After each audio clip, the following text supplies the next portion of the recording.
G'day legends, it's Jai, that Aussie metal guy here. Before we get stuck into another great interview brought to you by Crannk.com and thatmetalstation.com, don't forget to hit the like and subscribe, and that way you can keep up to date with all the best music and interviews from all over the world.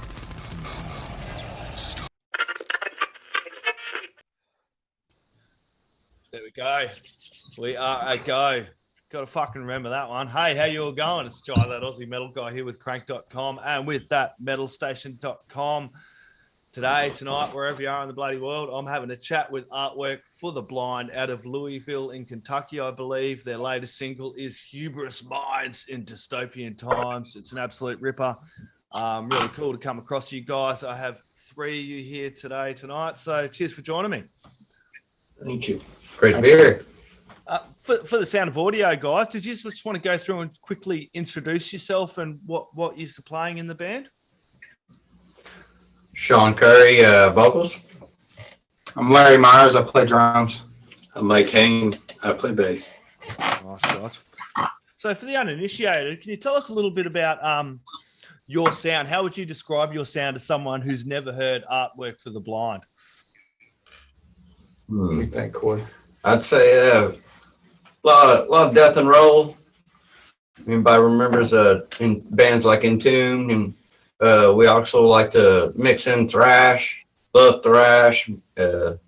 Kitchen sink heavy metal. Yeah, so we've been called kitchen sink heavy metal because we kind of throw all the genres at it that we can, that we like. You know, we use all our influences. I don't think we particularly try to sound like anybody when we are making up stuff. We just do whatever, comes natural. Yeah, kind of let the song write itself. Yeah, do what feels right, and it has a bloody unreal sound. Like mentioning Entombed, they're great sounding band, death and roll, man. You just kind of have that, but you also have, as you mentioned, the elements of thrash. You've even got some sludge air and some black metal elements as well. It's good just kind of put everything in there, and you're not kind of limiting yourself to just one style. How did the band initially start, guys? Because I think around 2012 you kind of got started. Tell us a little bit about the beginnings of Artwork for the Blind. Well, coming out of another band that was a little less heavier, more of a Pink Floyd kind of, a little folky.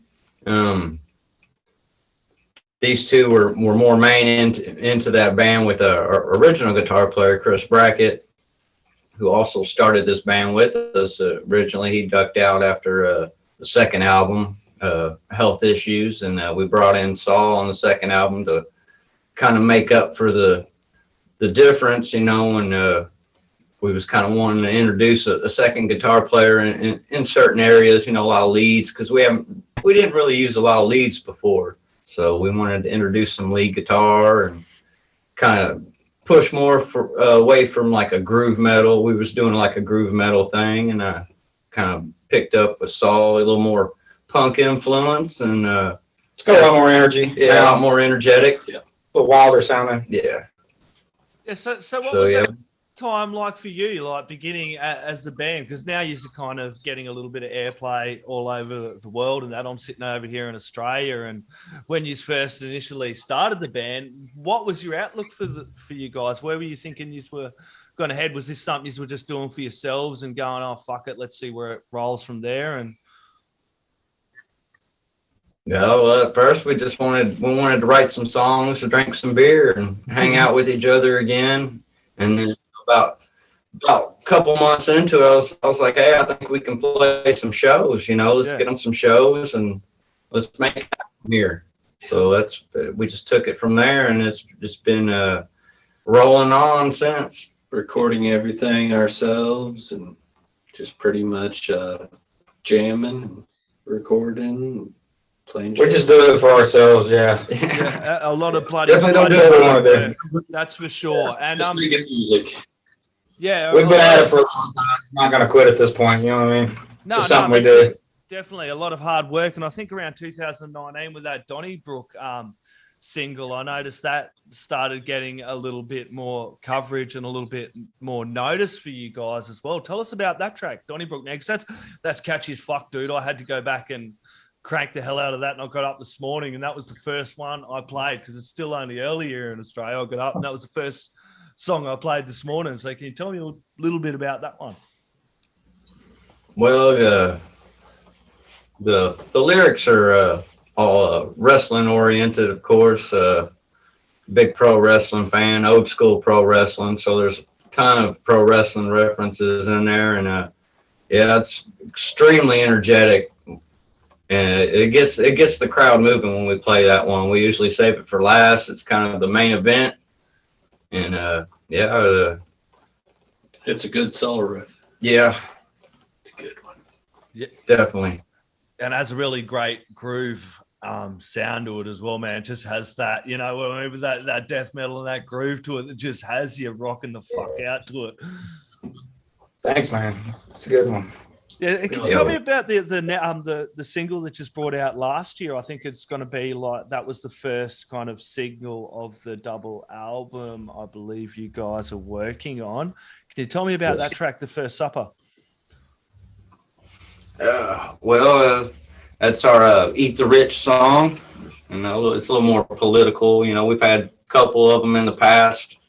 You know, like Bring Out Your Dead. That's a kind of a political take, you know, on a, you know, a little Monty Python-ish, you know, got the Bring Out Your Dead, you know, I'm not dead yet. And, The First Supper, man, it's cut them up and eat them. You know, we're not doing much here beating them, you know, we're not going to beat them yet. So, but yeah, that one is just straight heavy death metal. And anything to add? These guys are, you know, they know about the music. I can't. Well, tell us about the music side of it, guys. Tell me about the music side of the track there, dude. First Supper. What's that? It's all just riffs, man. It all comes out with riffs, and then we just play out, you know, naturally react. And it sounds good to us. So is that what you guys do with your songwriting process? Tell me a little bit about your songwriting process. You guys sitting down there laying down some riffs, or do you do lyrics first? Tell us how this goes, man. Usually riffs. We've been liking this. Saul bring in a riff, or Mike will bring in a song. You know, a riff that he's got. You know, we smash it together, and then I listen to it. I go home and I write some lyrics. I try to pick out where I'm gonna kind of come in, you know, and do a little screaming freestyle in here. But yeah, I go home and study the song and put my lyrics in. He just bangs away on the drums. I just hit stuff, man. See, Snare drum. I just hit shit. Tell us about the latest single there, Hubris Minds in Dystopian Times. Yeah, well, that's one of our more of a futuristic kind of feel to it, even though, you know, it's basically happening right now, you know, kind of a Philip K. Dick kind of a push on that one with a Marconi kind of feel to the guitar riff and bass riff there. Yeah, it's very like spaghetti western influence, yeah, but you know, we like a futuristic spaghetti western. So what we like to see that one. movie soundtrack sounding Yeah, stuff. definitely. Yeah, this whole album we wanted to kind of have that soundtrack feel like this could have been a movie, you know. But you know, we can't afford to make a movie, so we made the soundtrack instead. So Yeah, so you're working on the double album. What's that been like? Have you recorded most of it and you're slowly releasing it? Tell me about the whole process. What was it like making that album, recording, making it? Well, we've been working on it for a while, but mostly what we do is we'll work up a song in here, and then we'll say, okay, we think it's ready. And then we'll just get our microphones on, put on headphones, and try to get a good solid drum track with guitar.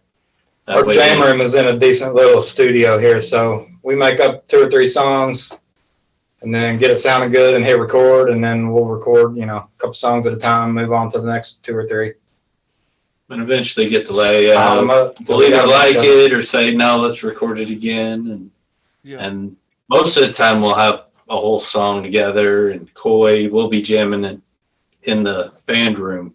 So he'll start coming up with lyrics while we're jamming it, and then go home and digest them and come back in and lay those down, and did that quite a lot. Sometimes maybe just me and Saul will have a whole song worked out, and we'll get the drums and the guitar down, and then let these guys kind of build on top of that. That's how a lot of them get worked out.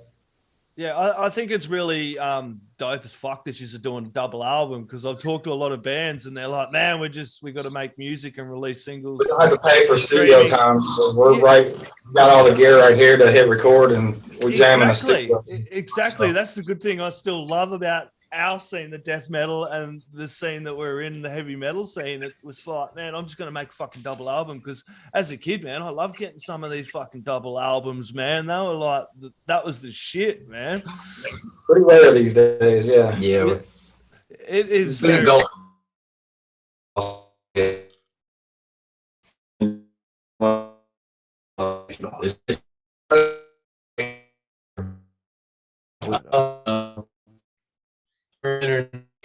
Is unstable. Unstable. 2 seconds. There we go. As we are back with artwork for the blind, your mic's on mute, guys. Just unmute that for us, and we'll keep rolling.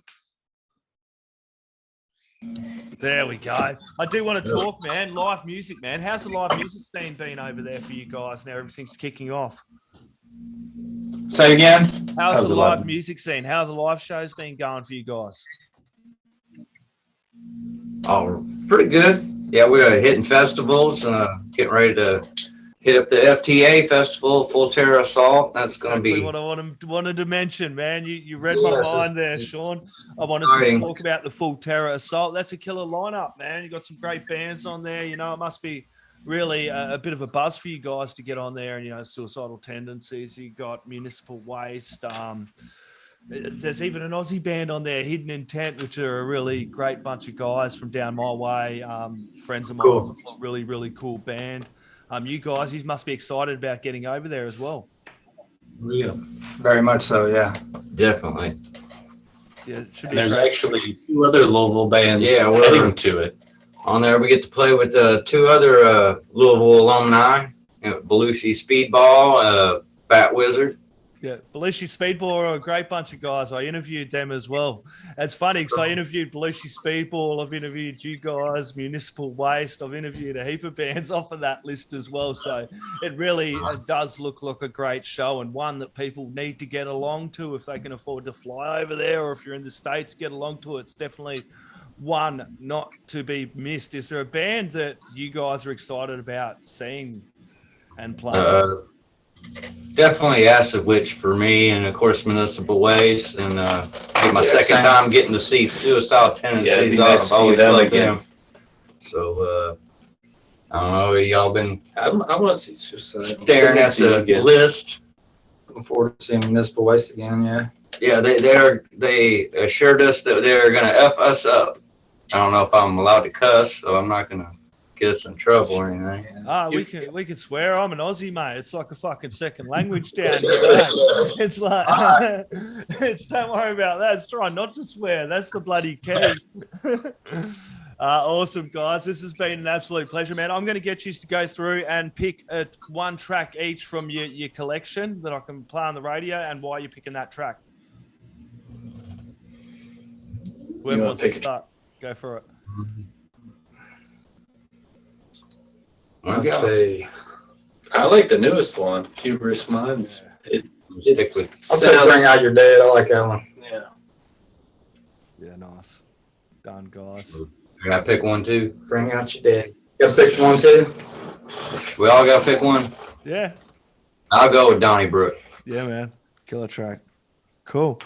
Awesome, guys. This has been an absolute pleasure.